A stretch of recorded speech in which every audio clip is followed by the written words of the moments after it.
नमस्कार, मी आपलीच वसुधाताई. माझा कथासंग्रह आहे आईचे हळवे मन. तर आईचे हळवे मन या पुस्तकातील एक कथा आहे की जी खूप रसिकांपर्यंत पोहोचली आणि त्यांना खूप आवडली. त्यांनी अभिप्राय खूप सुंदर दिले. असेच एक सैनिक आहेत. त्यांनी प्रथम ही कथा वाचली. नेपाळचे आहेत ते. त्यांनी रडारवर माझी माहिती विचारली. खरी आहे म्हटल्यानंतर त्यांनी फोन करण्याचे धाडस केले आणि मग त्यांनी फोनद्वारे अभिप्राय त्यांनी त्यांचा दिला. आणि हा अभिप्राय दिल्यानंतर अक्षरशः त्यांनी त्यांच्या घरातली स्टोरी मला कथन केली आणि हल्ली काय घडतं आहे ते त्यांनी मला सांगितले. आणि हाच माझ्या या कथेचा जिवंत आत्मा आणि जिवंत अभिप्राय. असे अनेक अभिप्राय आले, त्यातला हा माझ्या मनाला भावलेला अभिप्राय होता. तर आज मला माझी ही कथा थोडक्यात सांगण्याचा मी प्रयत्न करणार आहे. सुंदरता व प्रेम. सुंदरता तनाची आणि मनाची. सुंदरता वागण्याची आणि बोलण्याची. वागण्या बोलण्याला पण शिष्टाचार म्हणतो. देखणेपणातले सौंदर्य वेगळे, आचरणातले संवाद साधण्याचे सौंदर्य वेगळे, विद्वत्तेचे सौंदर्य वेगळे. कमनीय बांधा, ठेंगणा बांधा, उंच बांधा, शरीर कमवलेला बांधा, स्थूल व्यक्तिमत्वाचा बांधा, या अनेक बांध्यांचे सौंदर्य खूप वेगळे वेगळे आहे. देखणेपणा आपल्या विचार आणि विद्वत्तेवर अवलंबून आहे. पूर्वीच्या काळी माणसाची विद्वत्ता बघून काय काम करतो. मुली लग्न करत असताना घरातील मोठी माणसे लग्न जमवत असत. तसेच मुलगी पाहताना तिची नाकेडोळे बघायची. ती घरात काय काम करते, कसं काम करते, तिला गाणं येतं का, चालते का नीट, पावलं नीट पडतात का, अशा अनेक प्रश्नातून मुलीला सामोरं जावं लागायचं. आणि अशा प्रकारे प्रश्नांच्याद्वारे मुलींची निवड होत असे. लग्नानंतर प्रेम होतेच की. त्या लग्नातही एक ओढ असायची. लग्नानंतर आपोआप प्रेम होत असायचे आणि ते प्रेम टिकून राहत होते. पूर्वी मुलींना दिलेली समज, दिल्या घरी तू सुखी राहा, या वचनात मुली बांधल्या गेलेल्या असायच्या. त्यामुळे पूर्वी घरादारावर प्रेमाची बरसात करायच्या, हालात दिवस काढायच्या, पण आईवडिलांसमोर ब्रशब्द बोलायच्या नाहीत. असे ते नितांत सुंदर प्रेम होते, वेडे प्रेम होते.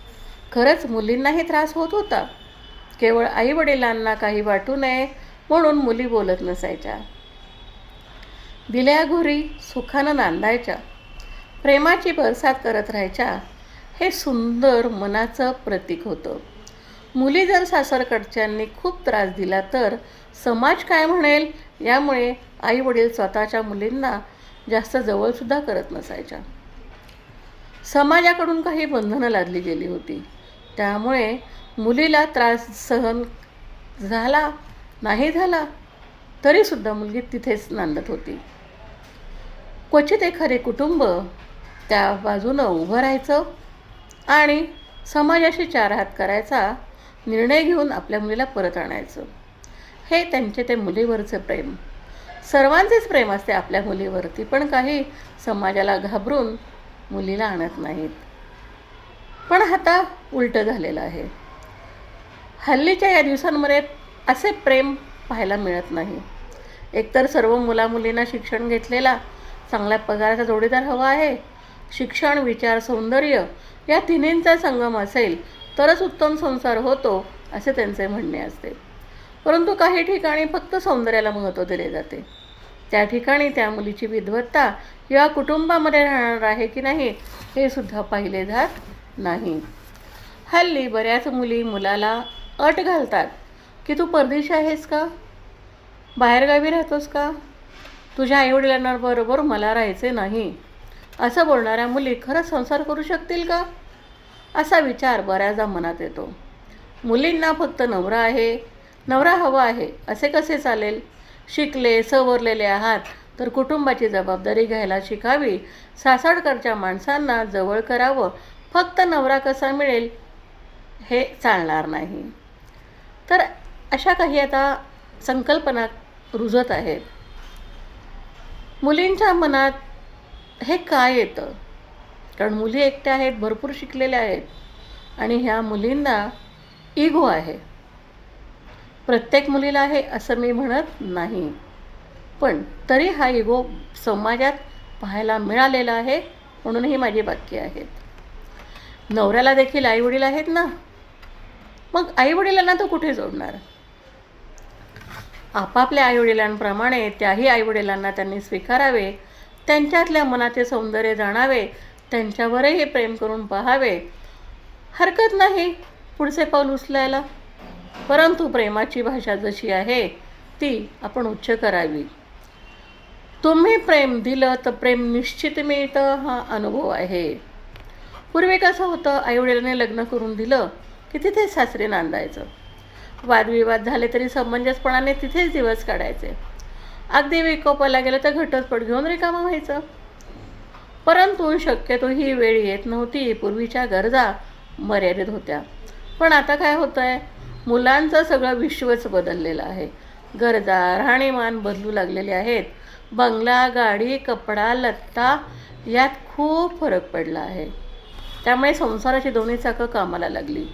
घरातल्या सुखसोयींसाठी पैसा कमवावा लागतो.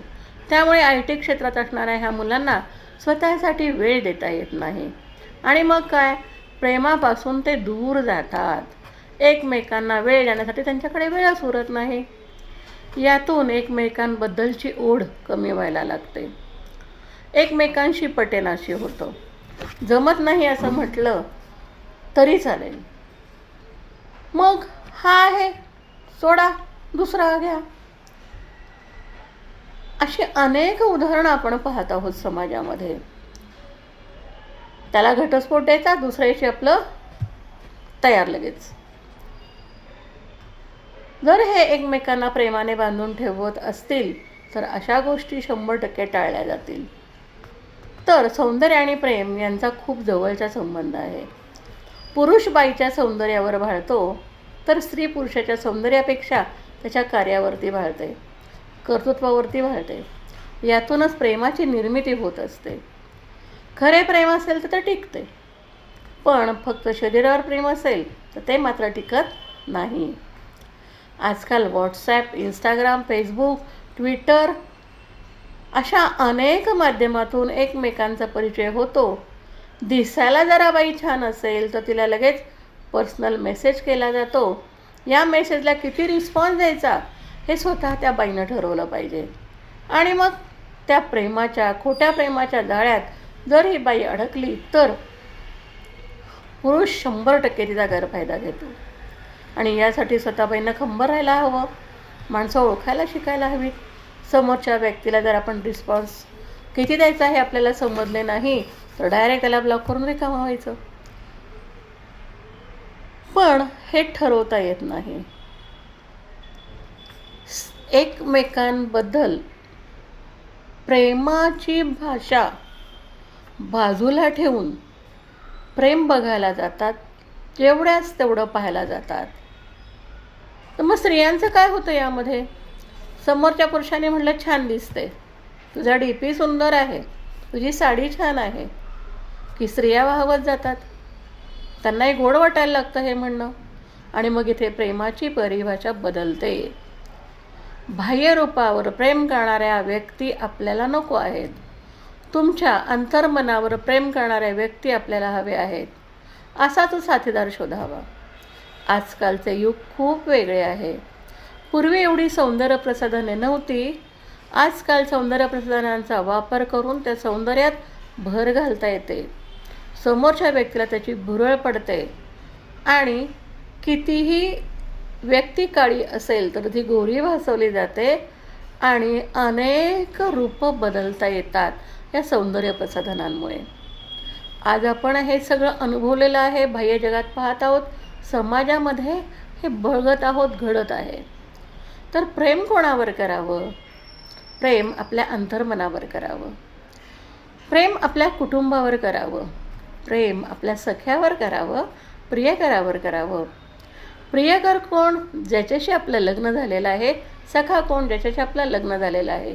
म्हणजेच त्या आपल्या पतीवर आपण प्रेम करावं. प्रेम करावं समाजावर, प्रेम करावं अपंगांवर, प्रेम करावं अनाथ लेकरांवर, प्रेम करावं वृद्धांवरती.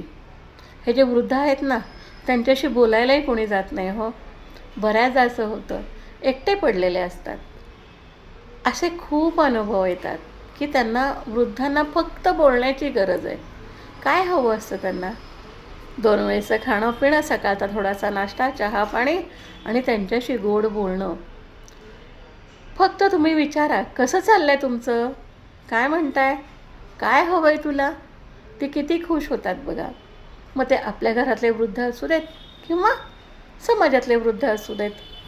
त्याचबरोबर प्रेम करावे आपुलकीच्या माणसांवरती.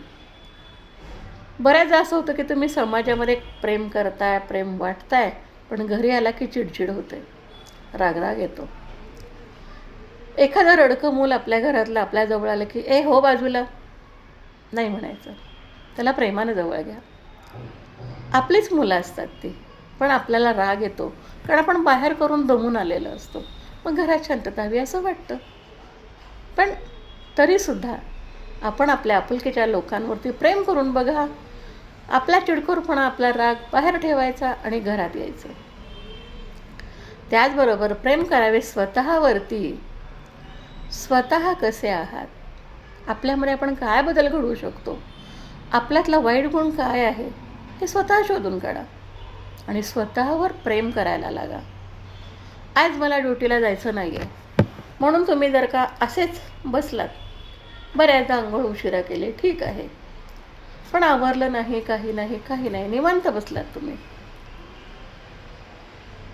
4 वेळेला आरशामध्ये बघितलं तरी आरसा चिडतोय तुमच्यावरती, आज काहीतरी ही वेगळी दिसते असं वाटत असेल त्याला, तर प्रेम स्वतःवर करा. छान राहा, छान आवरा, आपल्याला फ्रेश वाटतं.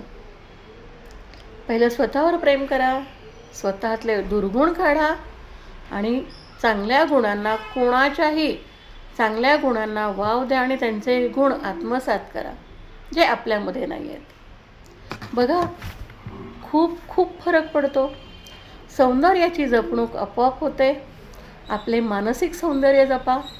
विचारातले बळ आणि अंतर्मनाच्या बळावरती आपण निश्चित जग जिंकू शकतो असे माझे 100% मत आहे. आणि असे बदल मी माझ्या स्वतःत केले, आपणही करावेत हीच अपेक्षा. मनःपूर्वक धन्यवाद. थँक्यू.